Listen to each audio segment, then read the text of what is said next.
सभी किसान भाई बहनों को राम राम।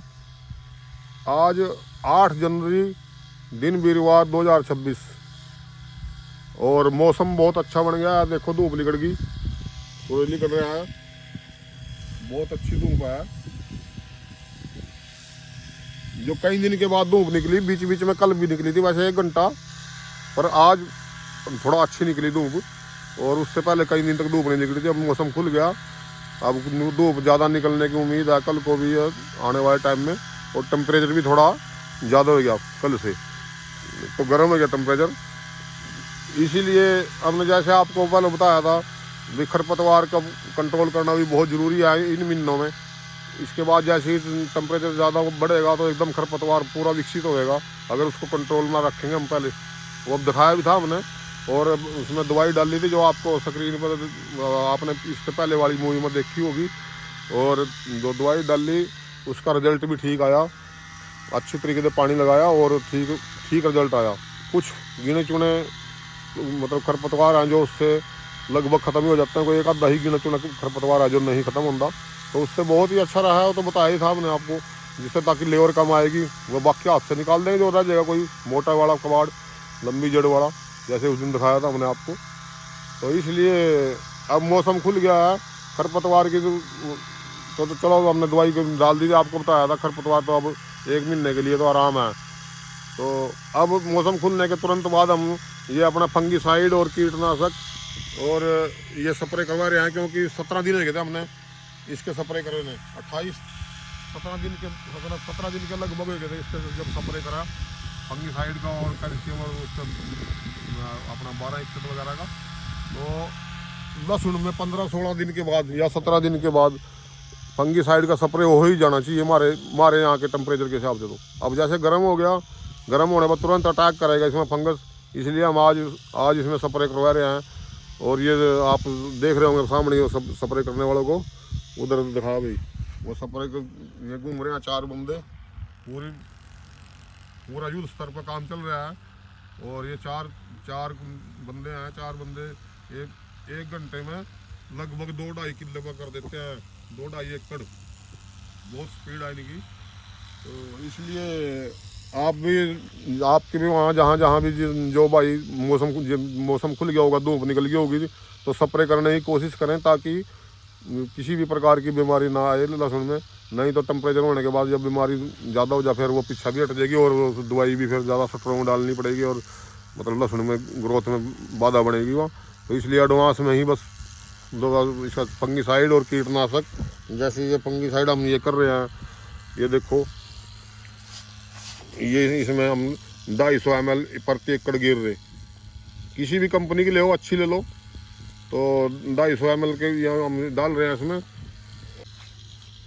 Fungicide 250 ml। और ये हमारा कीटनाशक ये इसका साल्ट आया, ये इसमें डाल रहे हैं लगभग 35-36 ग्राम 1 एकड़ में।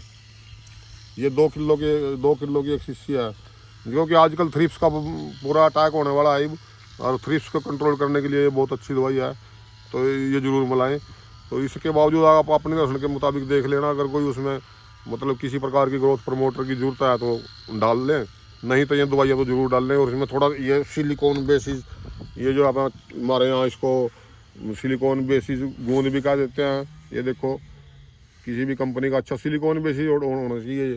तो ये इसमें 1 एकड़ में 40-50 ml बस इसका स्प्रे हम कर रहे हैं ताकि एडवांस में, ताकि फसल पे कोई किसी प्रकार का अटैक ना हो, फंगस का या किसी भी थ्रिप्स का। और बहुत टेम्परेचर बहुत बढ़िया बन गया है, मौसम के हिसाब से स्प्रे जरूर करना चाहिए। और 15-16 दिन में 17 दिन में तो स्प्रे होना ही चाहिए, ये तो आपने रूटीन बना लेना चाहिए अब। और इसके बाद फिर हम जैसे आगे कोई स्प्रे करेंगे तो फिर हम आपको बताएंगे। अभी आप बता रहे थे आपने 05234 का स्प्रे करना था, आप पिछली वीडियो में जैसे आपने बताया। हाँ, उसमें पता है उसमें 05234 का स्प्रे तो करना था, तो उसमें थोड़ा मतलब मौसम के एकदम खुलने पर थोड़ा सा हमने फंगस की दवाई इसलिए कर दिया, ये जल्दी हो जाता, धूप बहुत बढ़िया निकल रही है और ये ज़रूरी है थ्रिप्स की उसकी। और हम 5-6 दिन के बाद दोबारा 5234 का अलग से स्प्रे करेंगे, उसका रिजल्ट ज़्यादा अच्छा रहेगा। और इसी प्रकार से फिर हम उसके बाद बोरोन का भी हम अलग से करेंगे, फिर हम आपको दिखाएंगे। तो इसमें इसीलिए हमने ना हमारा जो ये देखो फसल हैगी लगभग 100 दिन से वो ज़्यादा हैगी, ये 28 दिन 90 लगभग 100 दिन के आसपास की फसल हैगी। इसमें किसी प्रकार के ग्रोथ प्रमोटर की हमने जरूरत महसूस ही नहीं करी। देखो बहुत अच्छी हाइट है, बहुत अच्छे मोटाई भी है, पौधे भी अच्छे हैं, लंबाई बिल्कुल खेत भरे खड़े हैं। तो इसलिए हमने बस सिर्फ इसमें बीमारी का ही सफरा करना चाहा भी। चलो 52-29 का तो करेंगे हम, पर थोड़ा 5-7 दिन बाद करेंगे। तो इसमें कुछ भाइयों के कमेंट भी थे, कुछ भाइयों के कमेंट आ रहे थे, तो इनको थोड़ा डाउट इनका क्लियर करेंगे।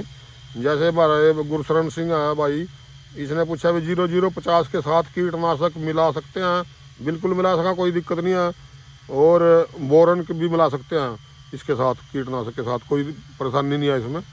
तो अच्छे तरीके से इसका सफर कर दो, कोई दिक्कत नहीं है। आगे ये परीक्षित काम हो जाए भाई, इसने भी 4-5 अंगूठे खड़े कर दिया आज।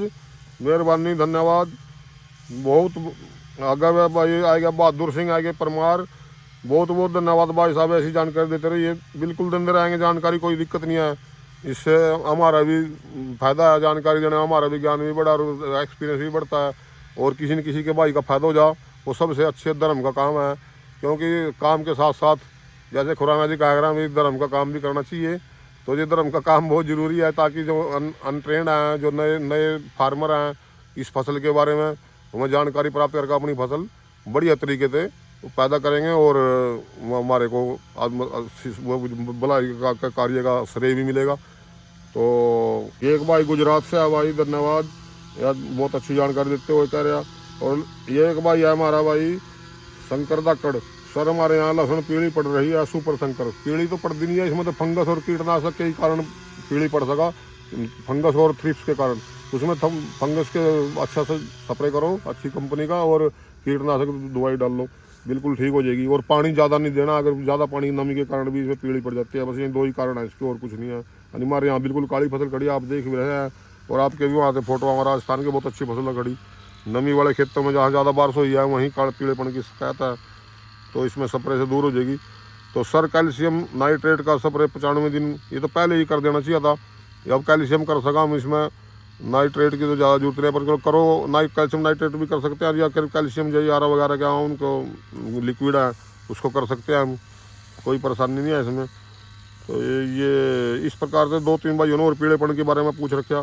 तो पीड़ेपन की तो दवाई, फंगस की दवाई और कीटनाशक, बस यही डलेगी और कुछ नहीं डलता उसमें। अब एक सुरेश मेवाड़ा है ये भाई, ये कह रहा है भाई बस सुपर शंकर की लंबाई कितनी हो जाती है जी। ये तो मैंने पिछले साल आपको दिखाया था, अभी 43 इंच के करीब इसकी लंबाई हो जाती है, ज़मीन से लेकर 43 इंच, 43-44 इंच भी हो जाती है, 45 भी हो जाती है। तो इसलिए बोरन कंद फटने के बचाता, बिल्कुल बोरन के गिरने का फायदा है। जो ज़्यादातर ताकतवर मोटी फसल है, मतलब मजबूत फसल है, तो उसमें बोरन जरूर डालेंगे ताकि कंद ना फटे।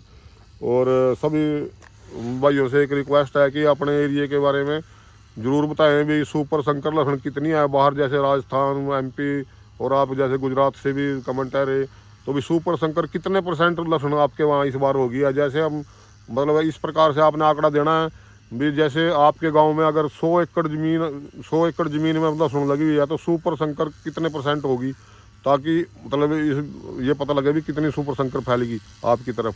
और बीज की क्या स्थिति रहेगी, इधर से हरियाणा या हरियाणा की साइड से बीज की डिमांड रहेगी या ना रहेगी, ये कमेंट में जरूर बताइए कितने % आपके यहाँ लगी लहसुन सुपर शंकर। तो सभी भाइयों का बहुत बहुत धन्यवाद।